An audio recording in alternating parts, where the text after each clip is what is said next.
Halo, ketemu lagi dengan Silver Trupis. Kalau ditanya motor apa yang pengen diciptakan lagi atau dihidupkan lagi atau mungkin mau dibuat lagi. Kalau ditanya motor apa yang pengen diciptakan lagi atau dibuat lagi, kalau saya pengennya ini Shogun SP ya teman-teman. Kalau pabrik masih bisa mengeluarkan motor baru lagi, andaikan motor ini keluar pasti masih banyak peminatnya. Apalagi kalau sudah dengan fitur-fitur yang lebih modern seperti ini ya. Speedonya mungkin sudah digital, kemudian sudah ada starternya, elektrik starternya maksudnya, kemudian panel-panelnya mungkin lebih modern dan mungkin sudah injeksi dan sebagainya. Mungkin motor ini masih bisa diterima di masyarakat ya. Semoga saja permohonan ini atau unek-unek ini bisa didengar oleh pihak Suzuki ya. Siapa tahu kalau bisa reborn lagi ya Shogun SP. Mungkin tampilannya seperti ini, cuman pembaruan di beberapa sektor saja yang perlu diperbaiki. Untuk desain masih sama seperti ini, masih bisa diterima. Oke teman-teman, daripada kita berhayal motor ini diciptakan lagi atau dibuat lagi oleh pabriknya, kita cuci aja supaya bersih ya. Ini kelihatannya masih bersih, tapi di kolong-kolong sini di arm itu kotor, di bagian sela-sela slebor spakbor sini juga kotor karena semen ini ya. Kemarin ada di jalan itu orang yang ngecor rumah jadi kotor. Nah, kena di sini juga kotor. Kita bersihkan lagi. Ya, hitung-hitung jadi Shogun SP Reborn walaupun sudah tua ya. Oke, teman-teman, kita langsung siapkan airnya. Ini sudah ada air sabun, kemudian air bersihnya. Kita langsung cuci saja. Oke, sambil menyiapkan air ini sambil saya siram-siram ya. Ini saya tidak pakai selang atau pakai pompa, manual saja pakai gayung dan ember. Kemudian saya ambil air, kita ciprat tipis-tipis saja. Mungkin kalau dengan bantuan pompa atau tekanan air yang tinggi dapat lebih mudah lagi ketika kita menyiramkan pada bagian-bagian yang sangat kotor, terutama untuk bagian kolong-kolong itu yang kadang-kadang banyak ini ya teman-teman, tanah ataupun aspal yang menempel atau lumpur. Nah itu yang biasanya sulit untuk dijangkau. Kalau lebih enaknya pakai shower yang bisa nyemprot tekanan tinggi itu jadi lebih baik. Tapi karena ini adanya ember dan gayung, ya sudah kita pakai yang ada saja. Ini juga harus telaten ya teman-teman. Kita harus menyiram dengan rata bagian-bagian yang mau kita cuci supaya tanah ataupun kotoran yang menempel itu lebih mudah untuk dibersihkan. Sekalian sekedar sharing saja ya teman-teman, kalau saya itu lebih suka membersihkan motor itu dengan cara dicuci. Walaupun kelihatannya motornya itu sudah bersih, tinggal dilap saja. Tapi kalau saya memang ya harus ini air sabunnya. Ini cuma sunlight teman-teman, saya cuma langsung sunlight itu bisa menggores bodi. Biasa. Nah, ini saya siapkan air kalau kita beli sabun pakai sunlight ya teman-teman yang murah. Ada waxnya itu juga ada sabunnya sebenarnya. Yang mahal-mahal ataupun sabun yang murah meriah ya. Motor nggak apa-apa. Yang penting sabun itu bisa mempermudah kita dalam mencuci. Nah, ini seperti biasa tadi sudah saya siram bagian bodinya. Sudah basah semua, ini lebih mudah untuk membersihkan kerak-kerak yang menempel, mungkin seperti kotoran aspal atau tanah-tanah yang ada di bodi itu lebih mudah terangkat ya kalau kita menggunakan bantuan air atau dicuci. Kalau cuman sekedar dilap walaupun kelihatannya bersih, tapi untuk material-material kotoran seperti pasir itu bisa menggores bodi kita. Jadi sayang kalau kita langsung mencuci, kalau kita langsung mengelap saja tanpa mencuci. Salah satu perawatan motor yang paling mudah itu ya dengan mencuci ini teman-teman. Kalau kita rajin mencuci, ya pasti motor ini dari segi kualitas material bodinya ini akan lebih terjaga ya untuk keawetannya.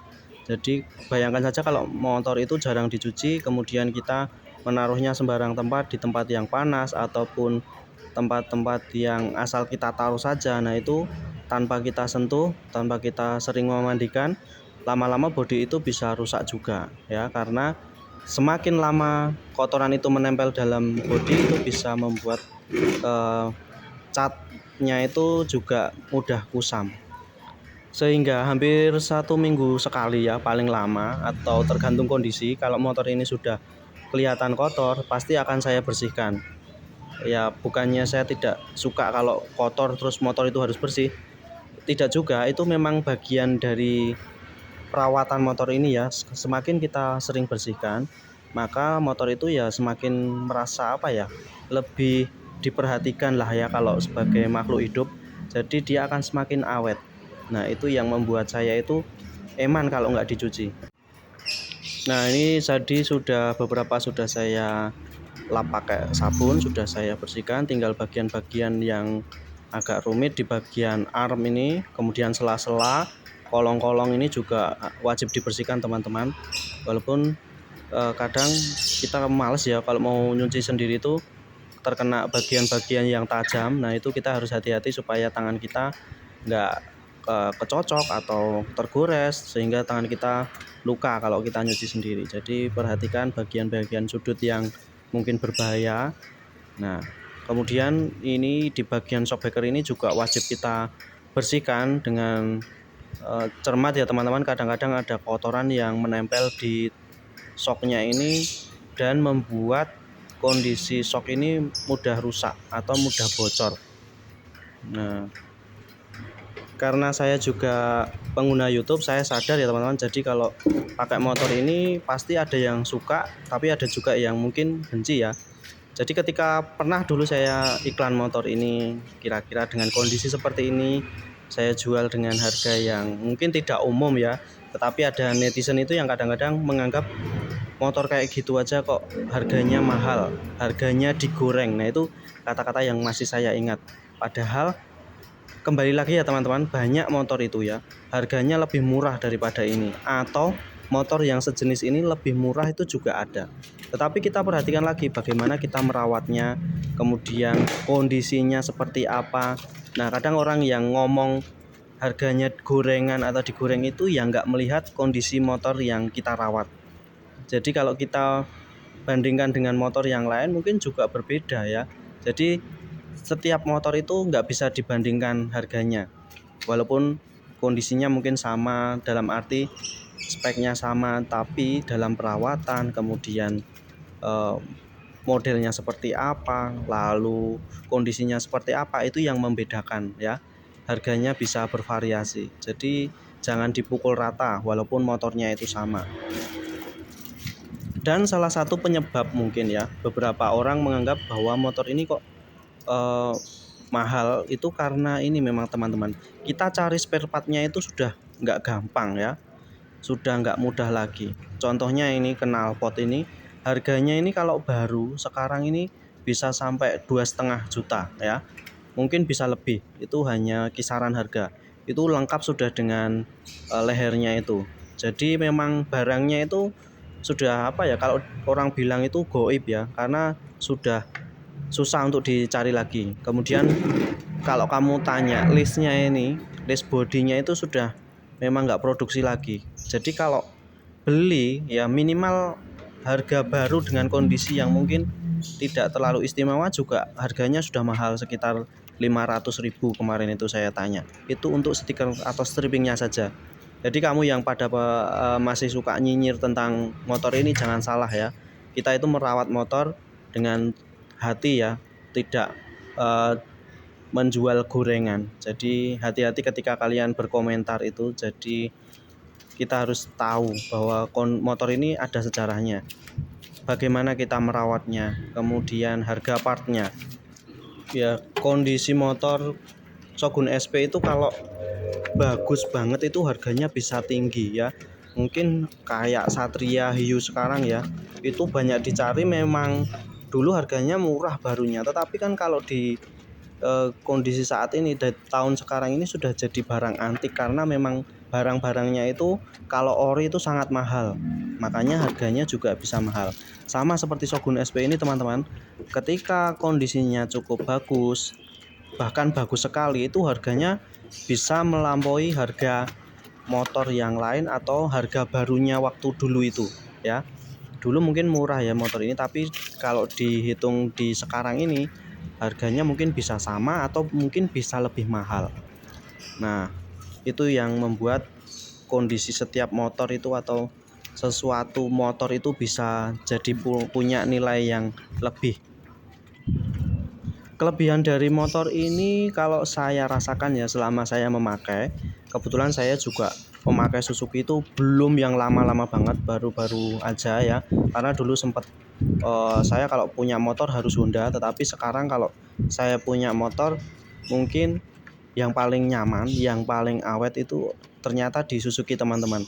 Bukan saya menjelek-jelekan produk dari pabrikan sebelah, tapi memang kondisinya dulu saya beli beberapa motor baru ya dari dealer itu sudah ada yang mungkin gagal produksi atau bagaimana, sehingga saya beralih ke motor Suzuki. Walaupun ada yang second dan saya juga beli baru, saya bisa membandingkan. Ternyata memang kualitas itu bisa kita nilai ketika kita sudah memakai sendiri. Nah, itu yang membuat saya jatuh cinta pada motor ini. Oke, sekarang kita lanjut bagian mencuci di bagasi. Yang saya suka dari motor ini juga bagasinya itu sangat luas di ukuran motor bebek di tahun sekarang ataupun di zamannya ya. Ini bagasinya sangat luas menurut saya, dan saya bisa membawa cukup banyak barang ketika bepergian, dan ini sangat memudahkan saya ketika saya belanja ke pasar atau belanja sesuatu yang muat di dalam situ, pasti akan sangat membantu sekali. Nah, ini kalau kita mencuci bagian joknya juga harus hati-hati ya teman-teman, karena memang di bagian bawahnya itu plastik, riskan patah kalau kita sembarangan. Nah, ini juga kita bersihkan di bagian speedometer ini. Speedometernya juga sangat bagus ya. Di tahun segitu mungkin ini sudah yang paling mewah. Oke teman-teman, tadi saya sudah ngomong panjang lebar, dan ini kita bilas ya. Setelah saya bersihkan pakai air sabun tadi, tinggal kita bilas, kita bersihkan busanya, kemudian nanti tinggal kita lap pakai kanebo, kita keringkan. Jadi nanti saya mau memakai obat untuk mengkilapkan dengan merek yang berbeda. Kalau kemarin saya sempat memakai wax, dan itu ya teman-teman yang untuk bahan pengkilapnya, tetapi hari ini saya pakai merek yang berbeda. Mungkin dulu pernah saya pakai juga. Nah, mumpung ini lagi nyuci, nanti kita akan bandingkan hasilnya kalau kita memakai produk yang akan saya pakai nanti. Saya tidak promosi teman-teman, cuman ini hanya yang saya pakai saja. Mungkin teman-teman ada yang bertanya tentang merek obat ini pengkilap yang saya pakai. Nah, nanti saya akan buka di sini ya teman-teman, jangan di skip-skip. Nah, obatnya apa? Tapi tunggu dulu teman-teman, ini masih proses pembilasan. Jadi supaya nanti hasilnya benar-benar mengkilap, itu air sabun ini harus kita bilas dengan bersih, jangan sampai ada ini ya flek, supaya nanti motor kita juga lebih rapi lagi. Nah, ini tadi sudah saya keringkan pakai kanebo dan sudah hilang ya untuk airnya. Jadi benar-benar harus kering dulu sebelum kita beri obat pengkilapnya. Jadi memang harus dikeringkan. Oke, ini teman-teman nama produknya Roland ya. Dulu saya beli di online shop juga. Jadi teman-teman yang mau coba boleh. Harganya dulu murah meriah, sekitar berapa ya, 50-an nggak sampai atau ya. Ini sebenarnya dapat nano keramiknya juga. Jadi setelah ini harus di nano keramik. Jadi ini tahap awal, kita teteskan di bagian yang ingin kita bersihkan ya. Kalau mencuci ya semua harus dikasih ini berarti ya teman-teman. Jadi setelah kering, kita olesi obat ini atau cairan ini sampai benar-benar merata ke semua bodi motor yang ingin kita bersihkan. Ini bagian kaca motor saja saya beri ya, nggak apa-apa. Yang penting nanti kita lap bisa mengkilap lagi. Oke teman-teman, jadi ini saya proses meratakan semua dulu.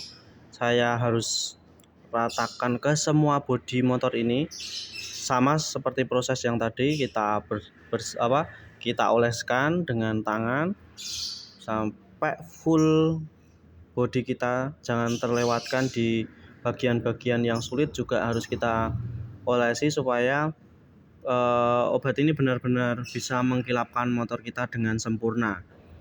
Nah, ini bagian spekboard juga saya olesi. Ini hasilnya setelah semua bodi ini sudah saya luluri ya. Kalau orang memberi lulur itu kan semua bodinya diberi ya. Jadi ini proses lulur sudah saya selesaikan, sudah merata semua. Tinggal kita tunggu kering sebentar supaya lebih maksimal hasilnya. Karena kalau masih basah terus kita lap hasilnya kurang bagus dan malah susah. Nah, untuk mengelap kita pakai lap yang benar-benar lembut supaya tidak menggores bagian bodi motor kita. Ini saya pakai lap microfiber. Nah, kita bisa lihat ya teman-teman, hasil perbandingannya sesudah dan sebelum di lap dengan kain tadi seperti ini. Jadi lebih mengkilap ini kalau kita ngaca. Nah, itu saya kelihatan kameranya ya. Buat ngaca itu bisa ya, jadi benar-benar mengkilap. Nah, ini bagian-bagian sudut ini biasanya ada airnya dan bisa seperti ini ya. Kalau ada air akan menjadi lebih susah untuk membersihkan. Nah, ini seperti cermin. Untuk mengelap ini kita juga harus sabar teman-teman, supaya hasilnya tidak terlewat di bagian-bagian yang sulit. Biasanya kita kelewatan ya, ada obatnya yang belum kita lap. Jadi silahkan teman-teman kalau mengelap ya dengan sepenuh hati, dengan hati-hati, dengan kesabaran. Nah, ini bagian slebor ini atau spakbor ini kita juga lihat ya. Tadi hasilnya seperti ini sebelum dan sesudah. Ini juga bisa untuk kita bercermin ya. Kita melihat diri kita bisa ada di dalam situ. Nah, ini sangat menarik bukan? Pokoknya mantep lah teman-teman, kalau motor bersih itu jadi enak untuk dilihat ya. Ini kita bisa ngaca, melihat kekurangan dan kelebihan kita. Oke, hasilnya seperti ini. Sangat mantap sekali. Nah, ini bagian dasi depan ya, atau kalau bagian apa ya, ini dada mungkin ya kalau orang. Dan kita bersihkan, kita poles-poles. Nah, ini hasilnya di bagian thunder atau simbol petirnya ini saya suka sekali ya teman-teman. Stikernya Shogun SP itu memang oke ya. Jadi ini yang membuat saya tertarik. Walaupun di Smash itu ada yang mirip juga sama seperti ini, tapi di Shogun SP ini yang paling sporty, yang paling mewah menurut saya, paling oke. Nah, ini hasilnya setelah saya lap sangat mengkilap, sangat oke. Dan perlu diketahui teman-teman, memang kondisi bodinya ini repaint, jadi memang lebih mudah untuk dibersihkan. Nah, jadi teman-teman yang bodinya sangat kusam mungkin bisa di repaint lagi, kemudian dikasih clear yang bagus, catnya, finishingnya yang bagus, pasti akan mengkilap seperti ini. Dan ini hasilnya setelah saya beri obat pengkilapnya tadi. Sebenarnya setelah dengan obat yang pertama harus pakai nano keramiknya, tapi berhubung nano keramiknya itu sudah habis, ya saya biarkan seperti ini saja teman-teman. Ini sudah cukup mengkilap dan saya bilang sangat mengkilap ya, karena kita bisa bercermin di situ sehingga motor ini dikatakan bersih, sudah bersih banget. Nah, ini hasilnya sangat memuaskan, dan motor ini memang usianya sudah tua tetapi tetap memiliki daya tarik. Oke, mungkin cukup sekian dulu video dari Silver Trubis. Jangan lupa kalau video ini bermanfaat dan menghibur kalian, bisa komen, like, and share, dan subscribe channel YouTube Silver Trubis TV. Jangan lupa nantikan video-video kami selanjutnya. Oke teman-teman, sekian dulu, sampai jumpa. See you and bye-bye.